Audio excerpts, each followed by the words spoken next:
വീണ വിജയന് വീണ്ടും കുരുക്ക് വന്നിരിക്കുന്നു. അതായത് സമൻസ് വീണ്ടും അയച്ചിരിക്കുകയാണ് ഇ ഡി. ബുധനാഴ്ച വീണ്ടും ഹാജരാകാൻ പറയുകയാണ് ഇ ഡിയുടെ സമൻസിൽ.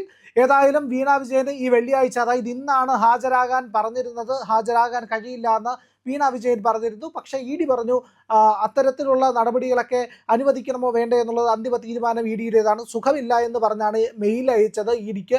അപ്പോൾ ഇ ഡി ശരി, മനുഷ്യാവകാശത്തിൻ്റെ പേരിൽ ഒരു ഇളവ് അനുവദിച്ചു. അങ്ങനെയാണ് ഇന്ന് ഹാജരാകേണ്ടതില്ല എന്നുള്ള തീരുമാനം വന്നത്. അതിനുശേഷം ഇപ്പോൾ ഇ ഡി ഇന്ന് സമൻസ് അയച്ചിരിക്കുകയാണ്. ബുധനാഴ്ച ഹാജരാകണം എന്നുള്ളതാണ് ഇപ്പോൾ ഇ ഡി പറയുന്നത്. അപ്പോൾ ഇ ഡി കുറേ രേഖകളൊക്കെ ആവശ്യപ്പെട്ടിരുന്നു വീണ തൈക്കണ്ടിയോട്. അതായത് ഈ തെളിവുകളൊക്കെ നേരിട്ട് ഹാജരാക്കാൻ പറഞ്ഞിരുന്നു. അപ്പോൾ പറഞ്ഞത് തനിക്ക് ഹാജരാകാൻ കഴിയാത്തതുകൊണ്ട് വക്കീൽ മുഖാന്തരം ഇതൊക്കെ കൊടുത്തയക്കാമെന്നാണ്. പക്ഷേ അങ്ങനെ ഒരു ഇടപാട് ഇ ഡിക്കില്ല. ഇ ഡിക്ക് നേരിട്ട് ഹാജരായി തന്നെ ഈ രേഖകളൊക്കെ കൈമാറണം എന്നുള്ളതാണ്. അപ്പോൾ അതൊക്കെ കൈമാറേണ്ടി വരും അടുത്ത ഈ ചോദ്യം ചെയ്യാൻ വിളിപ്പിച്ച സമൻസ് കൊടുത്തിരിക്കുന്ന ഡേറ്റിൽ. അപ്പോൾ അന്ന് ഈ പറയുന്ന രേഖകളെല്ലാം തന്നെ നേരിട്ട് ഹാജരാക്കേണ്ടി വരും.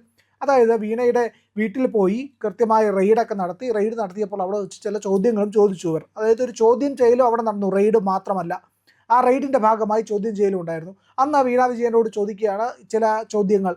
അതായത് ഈ മാസപ്പടി കേസിൽ മാസം തോറും പൈസ കിട്ടിക്കൊണ്ടിരുന്നില്ലേ, അത് എന്തിനു വേണ്ടിയിട്ടായിരുന്നു? വ്യക്തമായിട്ടുള്ള കാരണം അതിനില്ലല്ലോ.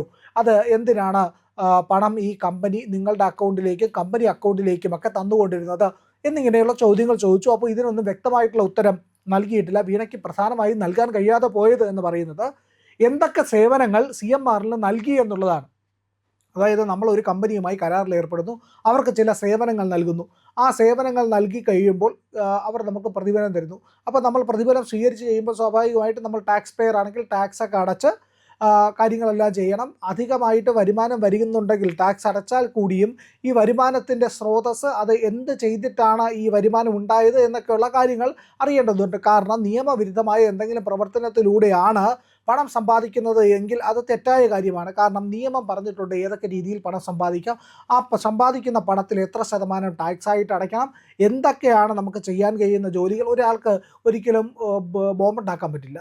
ഒരു സ്വകാര്യ വ്യക്തിക്ക് ഉണ്ടാകണമെങ്കിൽ അതിന് നിയമാനുസൃതമായിട്ടുള്ളൊരു കമ്പനി ആയിരിക്കണം, ഇല്ലെങ്കിൽ എന്തെങ്കിലുമൊക്കെ ഈ പറയുന്ന ഗവൺമെൻറ്റിൻ്റെ അംഗീകാരം ലഭിച്ചിരിക്കണം എന്നുള്ളതാണ്. അപ്പോൾ ഇല്ലാതെ ഒരാൾ എനിക്ക് കുറേ പൈസ ഉണ്ടാക്കാൻ വേണ്ടി ഞാൻ ബോംബ് ഉണ്ടാക്കി എന്ന് പറഞ്ഞാൽ അത് സ്വീകരിക്കാൻ കഴിയില്ല. അത് സാമാന്യ യുക്തിക്ക് നിരക്കുന്നതല്ല.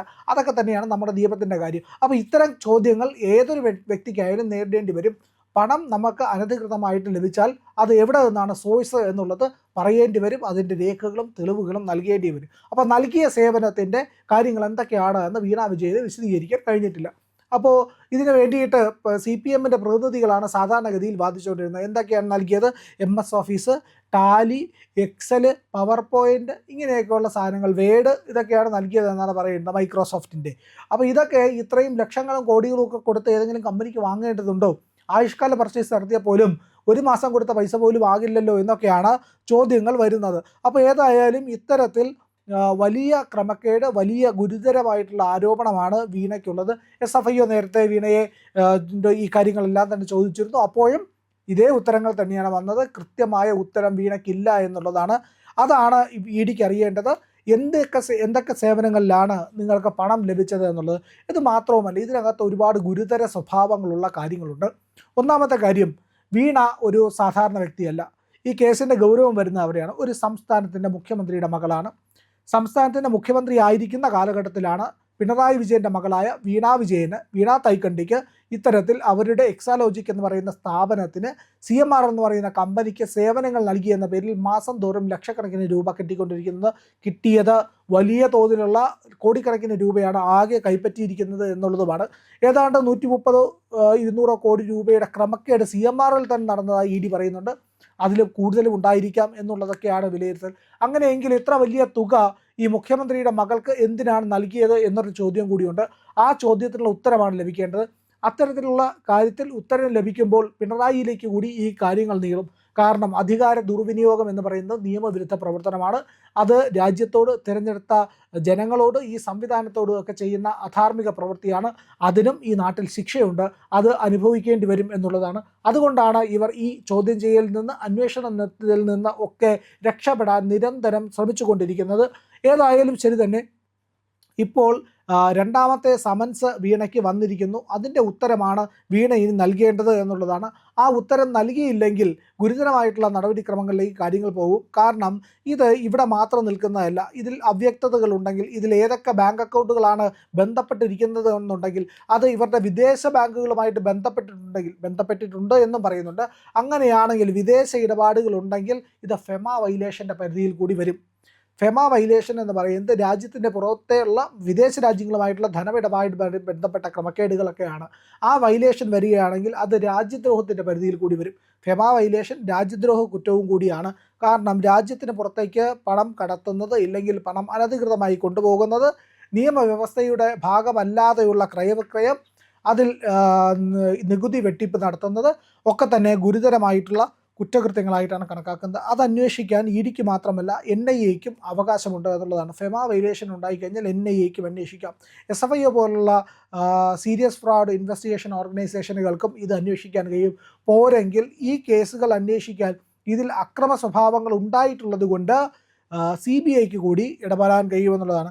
അപ്പോൾ ഇത്തരത്തിലുള്ള രാജ്യത്തെ പ്രധാനപ്പെട്ട കുറ്റകൃത്യങ്ങളെല്ലാം തന്നെ അന്വേഷിക്കുന്ന ഏജൻസികൾക്ക് ഇതിലേക്ക് കടന്നു വരാൻ കഴിയും. ഇഡിക്കും SFIOയ്ക്കും മാത്രമല്ല, വേണമെങ്കിൽ CBIക്കും അതിനേക്കാൾ NIAക്കും വരാൻ കഴിയുമെന്നുള്ളതാണ്. പിന്നെ CBI വന്നാൽ മറ്റൊരു കാര്യവും കൂടി അന്വേഷണത്തിലേക്ക് വരും. ED ഉദ്യോഗസ്ഥർക്ക് നേരെ നടന്ന ആക്രമണം, അത് സംഘടിതമായൊരു ആക്രമണമാണ് എന്നുള്ളതാണ് ഏറെ പ്രധാനപ്പെട്ട കാര്യം.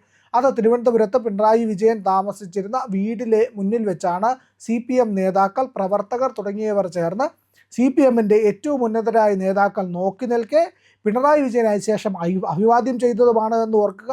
അങ്ങനെ ഈ മുതിർന്ന നേതാക്കൾ നോക്കി നിൽക്കെ ഈ EDയുടെ വാഹനത്തിന് നേരെ ആക്രമണം നടത്തുന്നത്, ഗുരുതരമായ ആക്രമണം, അതിരൂക്ഷമായ ആക്രമണം.